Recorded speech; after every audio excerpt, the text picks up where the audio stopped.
ನಾವೀಗ ತಾನೇ ರೈತರು ಏನ್ ನಿರೀಕ್ಷೆ ಇಟ್ಟಿದ್ದಾರೆ ಅನ್ನುವಂಥದ್ರ ಕಡೆಗೆ ಗಮನ ಕೊಡ್ತಾ ಇದು ಬಹಳಷ್ಟು ಬೇಡಿಕೆಗಳು ರೈತ ವರ್ಗದಿಂದ ಇದೆ. ಅದರಲ್ಲೂ ಕೂಡ 2022ರ ಸಂದರ್ಭದಲ್ಲಿ ರೈತರ ಆದಾಯವನ್ನ ದ್ವಿಗುಣ ಮಾಡುವಂತ ನಿಟ್ಟಿನಲ್ಲಿ ಕೇಂದ್ರ ಸರ್ಕಾರ 2019ರಲ್ಲಿ ಕೆಲ ಪ್ರಾಜೆಕ್ಟ್ಗಳನ್ನ ಹಾಕೊಂಡಿತ್ತು. ಬಟ್ ಅದೆಷ್ಟು ಮಟ್ಟಿಗೆ ಯಶಸ್ವಿ ಆಗಿದೆ ಮತ್ತೊಂದು ಅನ್ನುವಂಥ ಅಂಕಿ ಸಂಖ್ಯೆ ವಿಚಾರವಾಗಿ ನಾವು ನೋಡ್ತಾ ಹೋಗ್ಬೇಕಾಗುತ್ತೆ. ಇದ್ರ ಜೊತೆಗೇನೆ ಮತ್ತೊಂದು ದೊಡ್ಡ ವರ್ಗ ದೇಶದಲ್ಲೇನೆ ಕಾರ್ಮಿಕ ವರ್ಗ ಕೇಂದ್ರದ ಕಡೆ ಬಹಳ ನಿರೀಕ್ಷೆಯನ್ನ ಇಟ್ಕೊಂಡಿದೆ.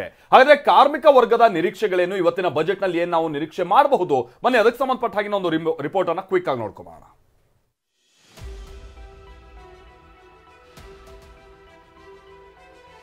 ಈಗ ಗ್ಯಾಸ್ ಪೆಟ್ರೋಲ್ ಕಮ್ಮಿ ಆದಾಗ ತುಂಬಾನೇ ಉಳಿತಾಯ ಆಗುತ್ತೆ. ಅಂತಾರಾಷ್ಟ್ರೀಯ ಮಟ್ಟದಲ್ಲಿ ತೈಲ ಬೆಲೆ ಕಡಿಮೆ ಆಗಿದ್ದಾಗ ಗ್ಯಾಸ್ ಬೆಲೆನಲ್ಲಿ ಕಡಿಮೆ ಮಾಡಬಹುದಾಗಿತ್ತು.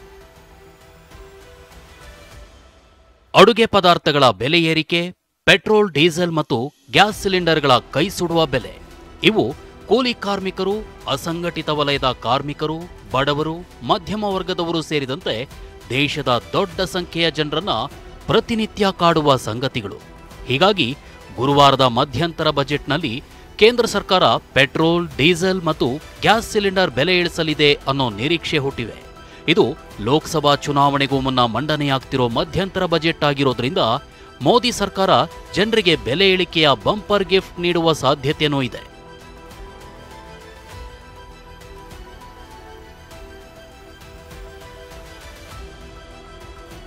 ಕೇಂದ್ರ ಸರ್ಕಾರ ಕೊನೆಯದಾಗಿ 2022ರ ಮೇನಲ್ಲಿ ಪೆಟ್ರೋಲ್, ಡೀಸೆಲ್ ಬೆಲೆ ಇಳಿಸಿತು. ಪ್ರತಿ ಲೀಟರ್ ಪೆಟ್ರೋಲ್ ಮೇಲಿನ ಸುಂಕವನ್ನ 8 ರೂಪಾಯಿ ಮತ್ತು ಡೀಸೆಲ್ ಮೇಲಿನ ಸುಂಕವನ್ನ 6 ರೂಪಾಯಿ ಇಳಿಸಿತು. 2022ರ ಬಳಿಕ ಅಂತಾರಾಷ್ಟ್ರೀಯ ಮಾರುಕಟ್ಟೆಯಲ್ಲಿ ಕಚ್ಚಾ ತೈಲದ ಬೆಲೆ 33% ಕುಸಿದು $80 ಆಸುಪಾಸಿಗಿಳಿದಿದೆ. ಹೀಗಾಗಿ ಪೆಟ್ರೋಲ್, ಡೀಸೆಲ್ ಮತ್ತು ಗ್ಯಾಸ್ ಬೆಲೆ ಇಳಿಬಹುದು ಅನ್ನೋ ಆಶಯ ಮೂಡಿದೆ.